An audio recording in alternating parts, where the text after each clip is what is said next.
Hello guys, bienvenue sur la Dwight It's About Everything. Actuellement, je suis tombée sur une prophétie, une vidéo du pasteur Joël Tatou. Ça attire mon attention, pourquoi? Parce qu'il avait le drapeau d'Haïti.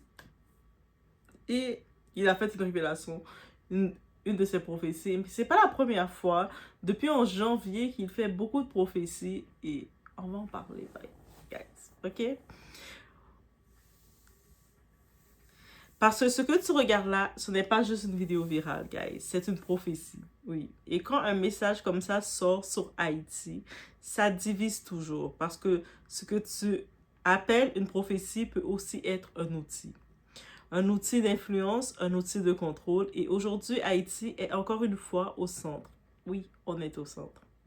Ce n'est pas juste un pays, c'est une douleur, c'est une fierté, c'est une histoire qu'on porte même loin de chez nous.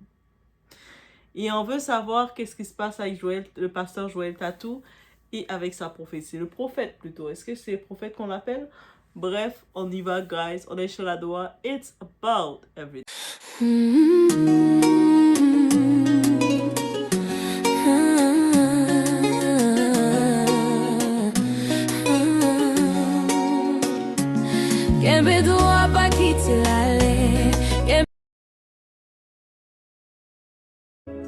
Je vois le drapeau de l'Haïti ici, en train de flotter. Dieu m'a dit, à partir de votre célébration du drapeau, il y a comme un réveil et un éveil patriotique comme jamais vous n'avez connu qui commence. Ah oui. Et même dans les Nations Unies, aux prochaines sessions, aux États-Unis, le nom de l'Haïti sera sur la table. Oh yes. En effet, là, vous avez pu voir la déclaration du pasteur Joël Tatou. Le réveil va arriver en Haïti, qui manifeste ça. Et puis, j'ai vu qu'il avait déjà manifesté ça en janvier 2026. Un message spirituel puissant, mais surtout interprété de 1000 façons. Quand Joël Tatou parle de réveil, ce n'est pas juste spirituel. C'est un message qui entre dans l'esprit collectif. Et dans un pays en crise, chaque mot pèse, chaque promesse compte, chaque espoir peut être exploité. Regarde bien le schéma. Tu annonces un futur meilleur, tu actives l'émotion, tu donnes une attente. Résultat, les gens espèrent au lieu d'agir. Les gens attendent au lieu de construire. Les gens délèguent leur pouvoir. Du côté de la diaspora, nous, la diaspora, on regarde de loin. On souffre en silence. On espère tous un changement. Alors quand quelqu'un dit « le réveil arrive », on veut y croire. Parce que dans nos cœurs, il y a la foi, mais aussi la fatigue. Il y a l'espoir, mais aussi la réalité. Mais la vérité, elle fait mal. Le réveil d'Haïti ne sera pas magique, ne sera pas instantané, ne serait pas donné.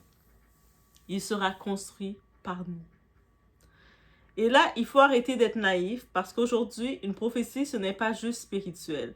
C'est aussi un message qui influence des masses. Et Haïti, un pays déjà fragilisé, un pays en quête d'espoir, une population prête à s'accrocher à n'importe quel signe de changement. Donc forcément, ce type de message prend une ampleur énorme. Et pendant que le peuple attend, rien ne change, ou pire, tout empire. Parce qu'un peuple qui attend un miracle est un peuple qu'on peut contrôler. On nous a trop contrôlés, guys. Mais pose-toi une vraie question. Est-ce que ce genre de déclaration, elle l'élève ou elle endort? Parce que croire qu'un réveil va tomber du ciel sans action, sans organisation, sans responsabilité collective, c'est dangereux. Très dangereux. Attention, je ne dis pas que la foi est inutile. La foi peut donner de la force, la foi peut créer de l'espoir, la foi peut unir, mais la foi sans action devient une illusion.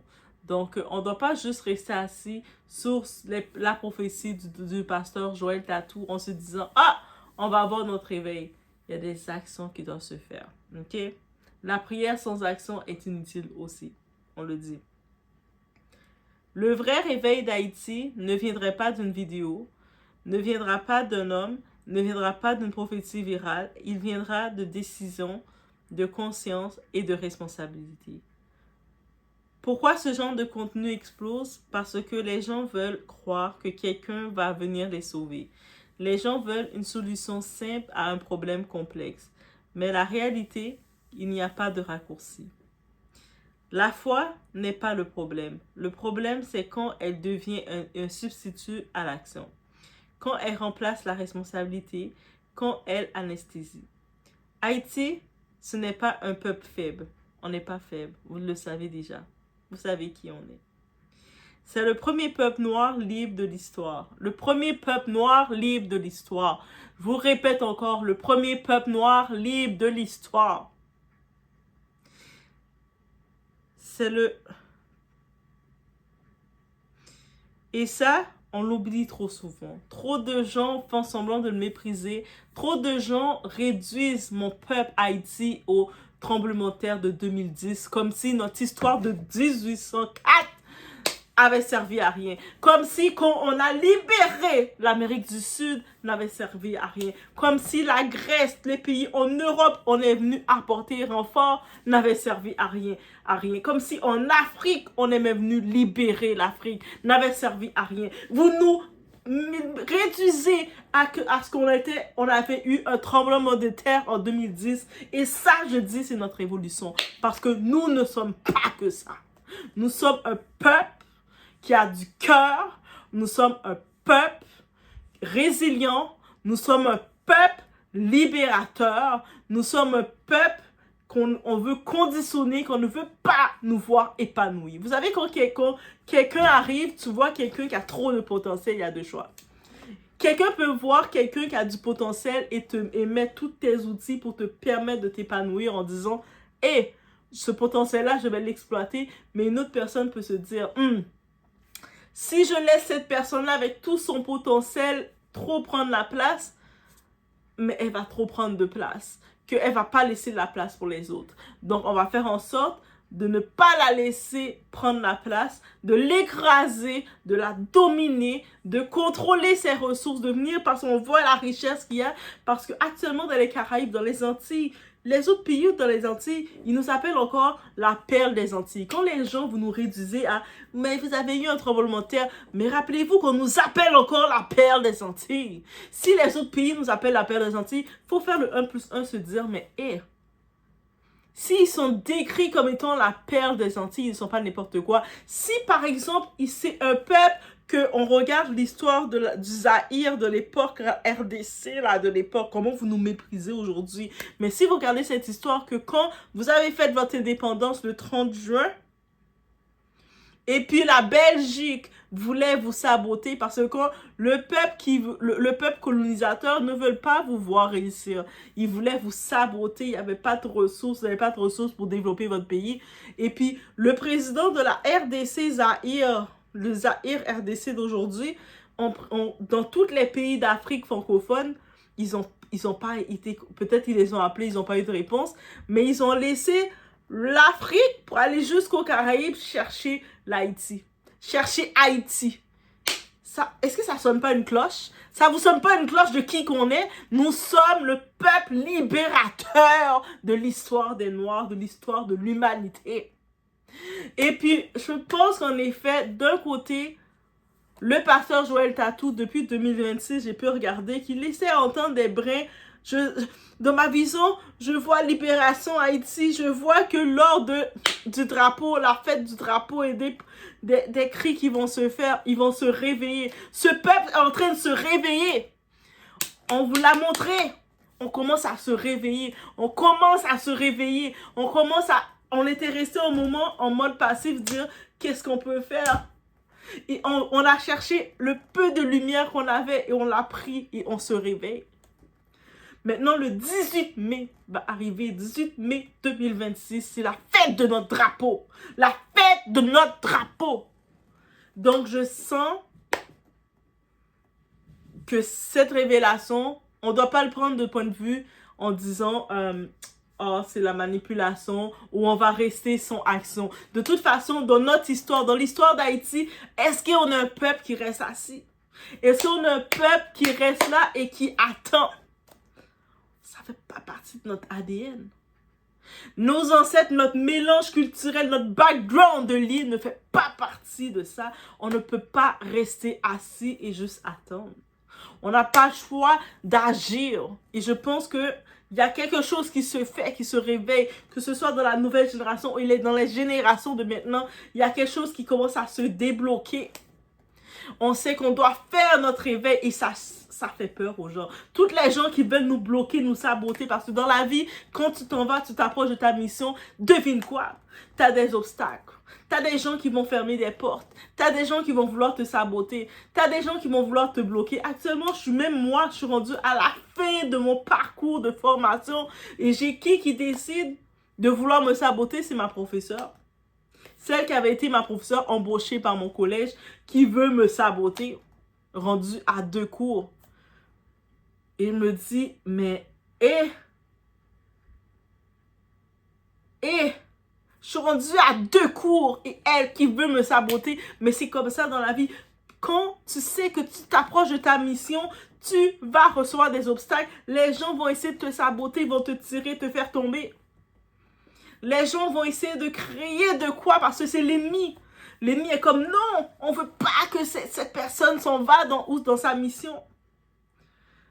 Et puis, le peuple d'Haïti, notre peuple, notre histoire, on est un peuple libérateur. Parce que même quand on a pris notre indépendance en 1804, on a pris notre indépendance, on a battu la plus grande armée de l'époque qui était avec Napoléon. Ils se disaient les conquérants, on est les plus forts. Et on les a vaincus.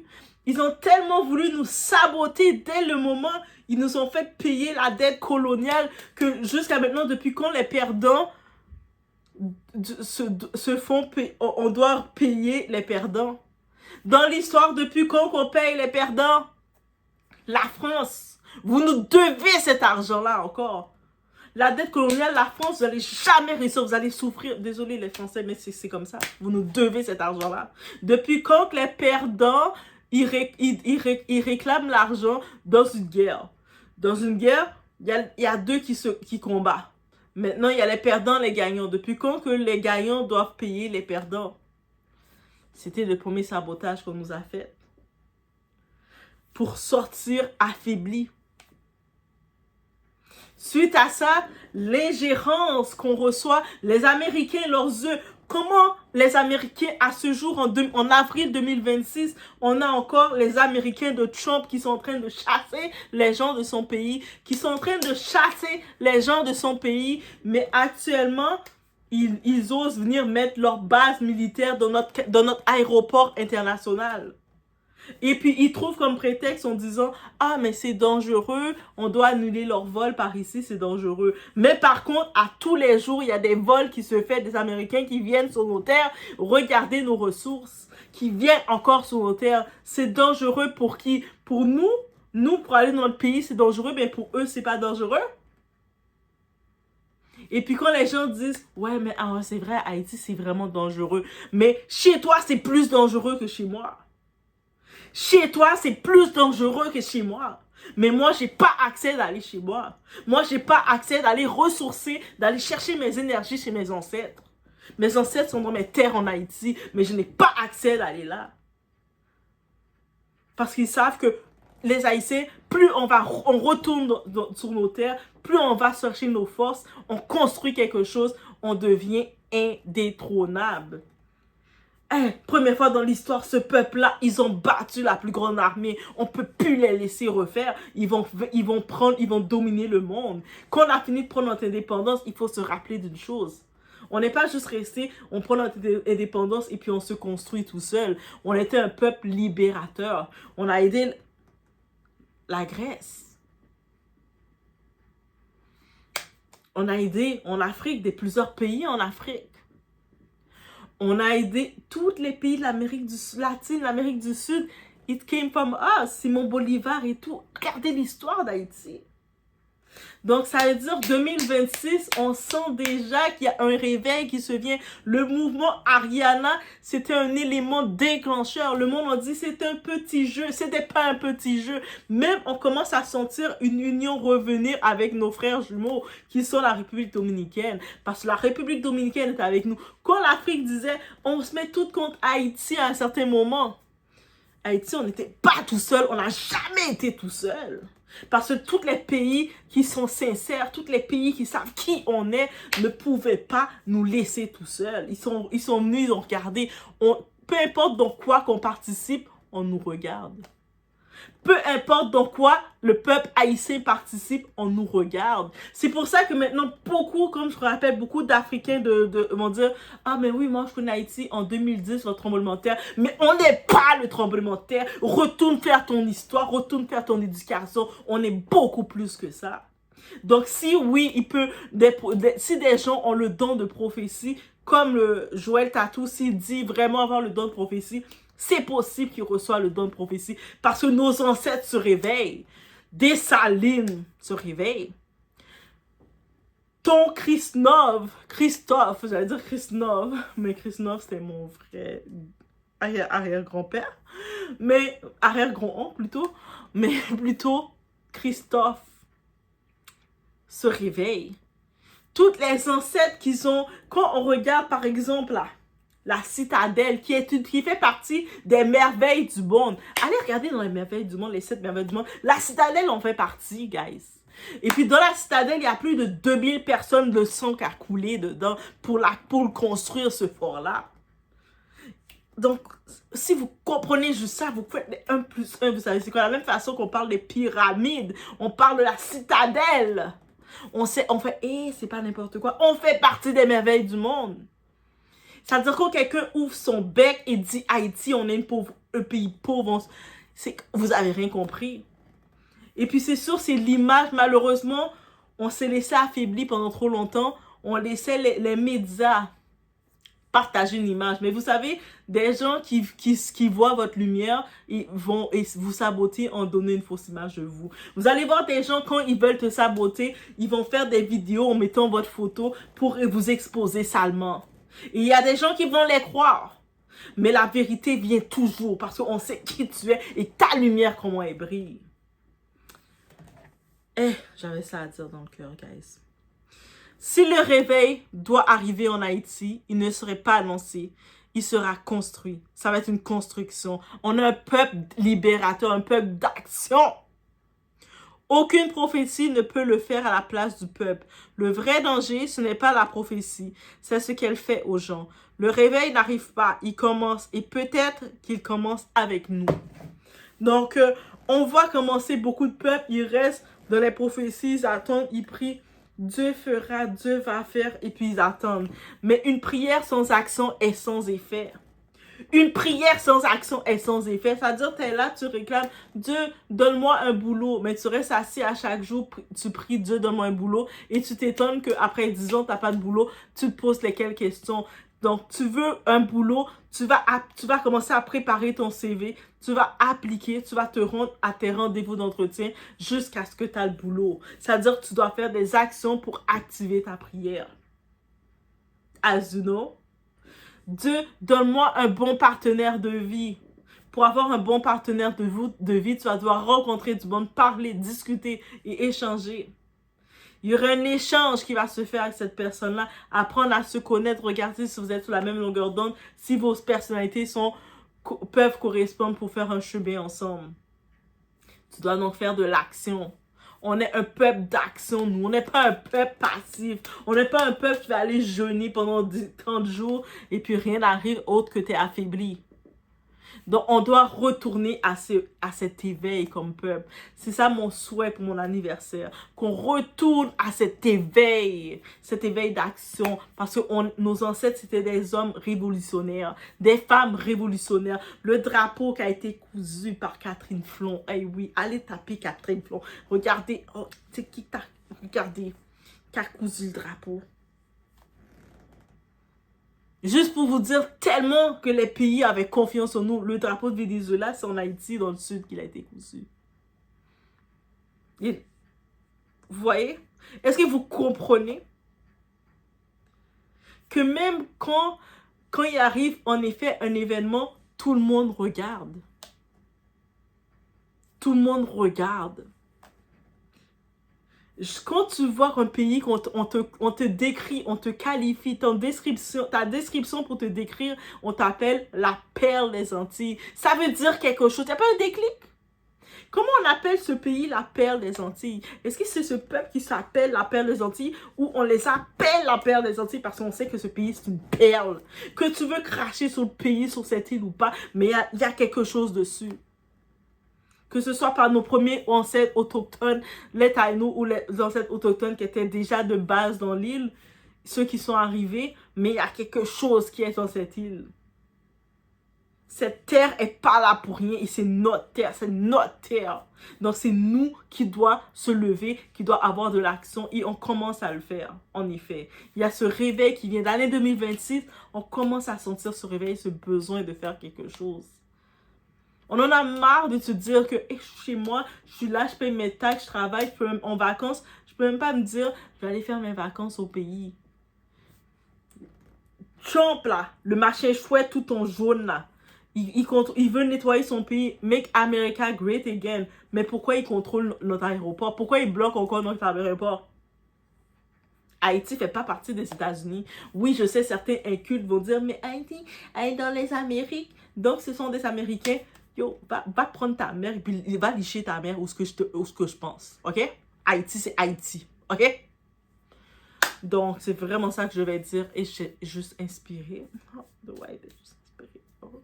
Je pense que je suis très chaude quand il s'agit de cette libération qu'on est en train de faire, qui est en train de se faire. J'ai pu voir aussi, quand j'étais en train de scroll sur TikTok, que je pense que c'est le 25 avril, dans cette journée, à Paris, il y a une marche qui va se faire pour justement, pour mobiliser les gens concernant, mais ouvrir l'aéroport. C'est quoi votre point de bloquer notre aéroport national? Ouvrez notre aéroport. Actuellement, je vous laisse savoir, Sunrise, ils ont confirmé leur vol. Ils font leur vol. Sunrise, une compagnie américaine, ils font leur vol de Haïti, en Haïti. Mais eux autres, c'est Haïti au nord. Le Brésil, eux autres, ils ont signé leur accord. Ils font leur vol correctement jusqu'en Haïti. Donc, Haïti, Brésil, on a nos vols directs. Les pays commencent à manifester aussi. Commencent à signer des accords. Aussi, je tiens à ajouter une autre chose parce que l'Afrique, vous êtes très hypocrite. Actuellement, j'ai pu comprendre, pour venir en Haïti, les pays africains, il n'y a pas besoin de visa, n'est-ce pas? Là, pour la plupart d'entre vous, vous n'avez pas besoin de visa, vous pouvez venir chez nous, on veut vous recevoir. Par contre, il n'y a que 4 pays, dans les 54 pays en Afrique, avec un passeport haïtien, t'as pas besoin tu peux rentrer en Afrique sans visa. Je sais qu'il y a le Bénin qui est inclus parce que Bénin, c'est nous. Bénin, Haïti, c'est nous. Mais il y a 4 pays seulement. Hypocrite que vous êtes. Commencez à parler à vos gouvernements, manifester, dire pourquoi Haïti, ceux qui ont leur passeport haïtien, ils doivent tous encore réclamer le visa alors que vous pouvez rentrer chez nous. L'autre réciprocité. Vous connaissez notre histoire, bande d'hypocrites, bande de sous-sous. J'ai dit qu'est-ce que je vais dire. I say what I say. Me dit, me camper, me signer derrière. Je vous laisse sur ce petit enfant de Dessalines. Coupez tête. Et aujourd'hui est un jour spécial pour un peuple que j'aime énormément. C'est un peuple spécial. Ils font partie de ma vie, ça fait quelques années. Depuis les réseaux sociaux, je voyais leurs réactions, comment ils agissaient. J'ai eu une ou plusieurs invitations de ce pays. Mais j'ai aussi vu combien ce pays, en étudiant maintenant l'histoire du monde, combien il a été détruit, ravagé. Il est passé par des crises. Mais de ce coin du monde est sorti un peuple qui a envahi le monde aujourd'hui. Et ils sont pleins à l'église Port des Cieux. Je parlais des Haïtiens qui sont parmi nous. Ils sont Haïtiens ici dans la salle. Ou bien de père haïtien ou maman. Vous avez 100 Haïtiens quelque part dans votre lignée. Vous pouvez lever les mains là où vous êtes, s'il vous plaît. Amen. Merci beaucoup. Nous allons prier pour cette nation qu'on appelle l'Haïti. Nous sommes sans ignorer que le monde passe par des temps difficiles. Ces choses ont été prophétisées même par le Seigneur dans les jours de sa chair. Certaines nations arrivent à s'en sortir, ce n'est pas toujours facile. Il y en a celles qu'on appelle les pays développés, les pays du tiers-monde, les pays sous-développés, les pays pauvres, les pays extrêmement pauvres, selon le PIB et d'autres indications macroéconomiques. Mais ce qui se passe en Haïti est juste terrible. Ça fait des années et des années alors que c'est rare qu'on entende de bonnes nouvelles de ce qui se passe en Haïti. Actuellement, la situation sécuritaire est inimaginable. Sécuritaire, sanitaire, même spirituel, c'est très compliqué ce qui se passe, surtout politique. Aujourd'hui, les prisons sont ouvertes. Les délinquants, les voyous, les tueurs sont à l'extérieur en train de s'aimer l'anarchie dans la nation. De l'autre côté, quand on pense à une autre île qui est presque attachée à l'Haïti, on voit comment ils se développent et ils avancent. Je parlais de la République dominicaine. Mais quand on voit les Haïtiens en Europe, en Afrique, en Amérique du Nord, partout, c'est un peuple formidable. Un peuple qui a beaucoup de joie, qui a beaucoup de potentiel à donner, mais un peuple qui est aussi blessé à cause de son histoire. Et vous savez, la valeur de tout peuple, c'est aussi de parler de son pays, n'est-ce pas? Quand tu dis « je suis américain », tu penses à ton drapeau, à ton sol, à votre langue, à votre monnaie. Quand on pense aux Français, on dit « non, France, c'est pas comme ça. Faites ça en Belgique. Faites ça ailleurs, pas ici. » On est fiers à cause de ce que le pays produit. Qu'on pense à l'Afrique du Sud, qu'on pense à la Suisse, qu'on pense à plusieurs pays comme ça. Même les Russes sont tellement fiers de se vanter de leur nation. Et des fois, les Haïtiens n'ont pas de raison valable aujourd'hui de toujours se vanter de leur pays. Parce que quand on y pense, c'est toujours de manière négative. Mais laissez-moi vous dire, dans quelques années ici, les Haïtiens vont bouleverser le monde. Oui. Et ça, je peux vous le garantir. Des fois, c'est au milieu de ces peuples-là qui sont passés par des afflictions, la destruction, que sont sortis des glorieux peuples. Et j'aimerais vous annoncer, c'est un peuple glorieux qui va envahir le monde dans plusieurs secteurs. Et non seulement la diaspora sera en train d'émerger, mais la diaspora sera aussi en train de rentrer pour rebâtir et reconstruire ce pays. Aujourd'hui, c'est le jour pour eux, pour vous, pour nous. Amen. On parle de la fête du drapeau. 222 ans maintenant, les Haïtiens ont hissé ce drapeau très haut, qui est le symbole de l'espoir. Et je crois que Dieu va faire grâce. Il n'y a pas une magie vaudou qui soit plus puissante que la puissance de Dieu. Il n'y a pas une malédiction dans la terre, dans les eaux, dans l'air, dans les montagnes qui soit plus puissant que le sang de Jésus. Il est écrit, si mon peuple sur lequel est invoqué mon nom s'humilie, prie. Je crois que les Haïtiens ont déjà fait ça en Haïti. Il est temps que Dieu guérisse la terre, qu'il guérisse le pays, qu'il guérisse la nation, qu'il unifie la nation, afin qu'elle ne soit plus un sujet de honte, mais de gloire sur la terre des vivants. Lève la main droite, déclare, Jésus-Christ est Seigneur en Haïti. Bonne fête du drapeau à vous tous.